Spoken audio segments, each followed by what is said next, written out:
கர்த்தருக்குள் அன்பானவர்களே, அனுதினமும் கிறிஸ்துவுடன் தியான வேளைக்கு உங்களை அன்புடன் அழைக்கிறோம். இன்றைய தியானத்திற்கான வேத வாசிப்பு மார்க் 12ஆம் அதிகாரம் வசனங்கள் 28 முதல் 34 வரை. தியானத்தின் தலைப்பு: உன்னிடத்தில் அன்பு கூறுவது போல. உன்னிடத்தில் நீ அன்பு கூறுவது போல் பிறனிடத்திலும் அன்பு கூறுவாயாக என்பதே இவைகளிலும் பெரிய கற்பனை வேறொன்றுமில்லை என்றார். மார்க்கு 12ஆம் அதிகாரம் வசனம் 31.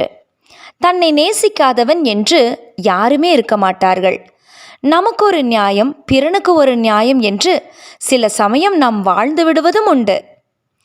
ஆனால் நம்மிடத்தில் நாம் எப்படி அன்பு கூறுகிறோமோ அதுபோலவே பிறனிடத்திலும் நாம் அன்பு கூற வேண்டும் என்பதே தேவன் நம்மிடம் கொண்டிருக்கும் எதிர்பார்ப்பு ஆகும். உன் முழு இருதயத்தோடும், முழு ஆத்மாவோடும், முழு மனதோடும், முழு பலத்தோடும் உன் தேவனாகிய கர்த்தரில் அன்பு கூறுவாயாக. இதுவே முதலாவது பிரதான கற்பனை ஆகும். இதற்கு ஒப்பாயிருக்கிற இரண்டாவது கற்பனையே உன்னிடத்தில் நீ அன்பு கூறுவது போல பிறனிடத்திலும் அன்பு கூறுவாயாக என்பதாகும். தேவன் சீனாய் மலையில் மோசேயிடம் கையளித்த 10 கற்பனைகளையும் ஒன்றிணைத்து இயேசு சொன்ன இவைகளை விட பெரிய கற்பனை எதுவுமில்லை. இயேசுவின் பாடுகளையும் மரணத்தையும் நினைவு கூறும் இந்த லெந்து நாட்களில் நம்மை நாமே உண்மை மனதோடு ஆராய்ந்து பார்ப்போமாக. இந்த பிரதான கற்பனையை நாம் கைக்கொள்ளுகிறோமே என்று நம்மில் பலர் திருப்தி பட்டு விடுவதுண்டு.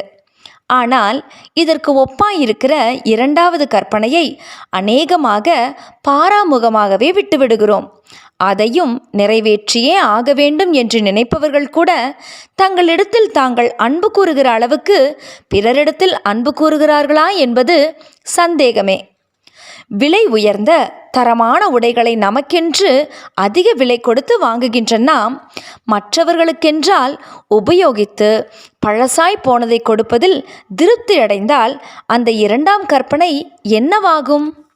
நாம் தவறு செய்தால் உடனே நமக்கு மன்னிப்பு கிடைக்க வேண்டும் என்று எண்ணுகிற நாம் மற்றவர்களை மன்னிப்பதில் பின் நிற்கிறோம் என்றால் நாம் எப்படி பிறரையும் நேசிக்கிறோம் என்று சொல்ல முடியும்?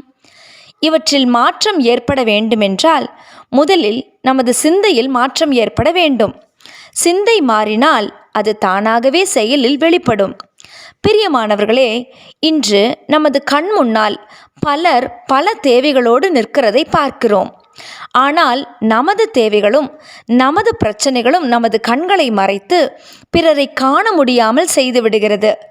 இதிலிருந்து நாம் வெளிவர வேண்டுமானால் முதலில் நம்மை போலவே பிறரையும் நேசிக்க வேண்டுமென நாமே தான் விரும்ப வேண்டும். பின்னர் தேவ ஆவியானவர் துணையோடு தேவ சமூகத்தில் அமர்ந்திருந்து நம்மை ஆராய்ந்து நம்மை போலவே பிறனையும் குறைவின்றி நேசித்து நமது வாழ்வில் தேவ அன்பை பிரதிபலிப்போமா? ஜெபம் செய்வோமா? அன்பின் தேவனே, இன்று என் சிந்தையானது கிறிஸ்து இயேசுவின் சிந்தையைப் போல பிறரை நேசிக்கும் அன்பால் மெய்யாகவே நிறைந்திருக்க கிருபை தாரும். ஆமேன்.